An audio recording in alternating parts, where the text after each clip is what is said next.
강선우 후보자는 지명하겠다는 뜻을 밝힌 거죠. 부담이 될 텐데 이유가 뭘까요? 네, 우수석은 오늘 브리핑에서 강 후보자를 살리는 이유를 별도로 설명하진 않았습니다. 대통령이 종합적으로 내린 결론이라고요.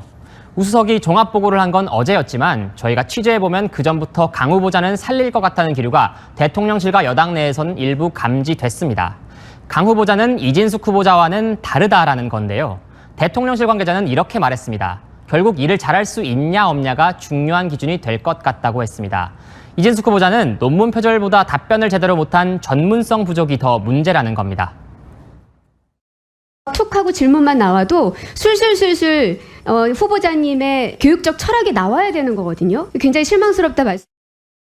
네, 반면 강 후보자는 여성가족부 정책 관련 질의에 무리 없이 답했고 적격자라는 겁니다. 그런데 이 기자, 강 후보자 같은 경우에는 민주당 보좌진에 할 거, 보좌진뿐만 아니라 시민단체에서도 사퇴 얘기를 했는데요.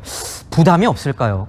네, 여기서는 강 후보자의 특수성이 작용했던 걸로 보입니다. 강 후보자는 아시다시피 현역 의원이죠. 인사청문회 제도가 도입된 2000년 이래 현역 의원 낙마 사례는 0명입니다. 우수석은 오늘 국회의원이냐 아니냐가 고민에 영향을 미치진 않았다고 했지만 20년 넘는 관행이 깨진다면 강 후보자의 정치 인생에도 치명적인 타격이 되는 겁니다. 이재명 대통령이 전에 이런 말을 한 적이 있습니다. 이진숙 후보자는 내가 추천한 사람이 아니다. 혹시 이런 인연이 오늘 결정에 영향을 좀 미쳤을까요?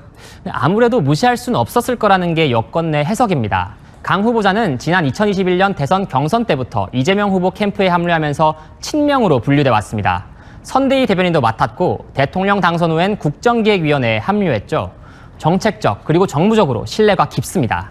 인사청문 과정에서 이 대통령이 단식 투쟁하던 시절 강 후보자가 이불을 덮어주며 챙겼던 영상이 재부각되기도 했습니다. 이진숙 후보자는 지명 철회를 해버렸는데 이건 어떤 뜻입니까? 네, 보통은 자진 사퇴 형태로 퇴로를 열어주는 경우가 많은데요. 지명 철회를 했다는 건 내가 잘못 뽑았다고 인정을 하는 겁니다.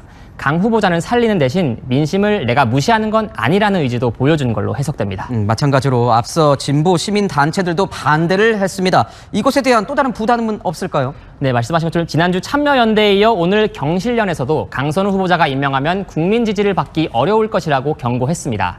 민주당 전직 보좌진 협의회도 사퇴 요구를 한 상황에서 이 대통령의 강행이 부담되는 대목 분명히 있습니다.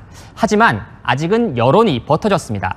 금요일에 발표된 여론조사를 보면 이 대통령 국정 지지도가 지난주보다 소폭 상승했습니다. 강 후보자 인사청문회 직후 3일간 진행된 조사였는데 지지율에 영향을 미치지 못한 겁니다. 어제 송원석 원내대표가 안 된다고 했는데도 강행하면서 국민의힘도 강하게 반발할 것 같죠? 일단은 여론을 믿고 부담이 되더라도 가보겠다고 결정한 걸로 보입니다.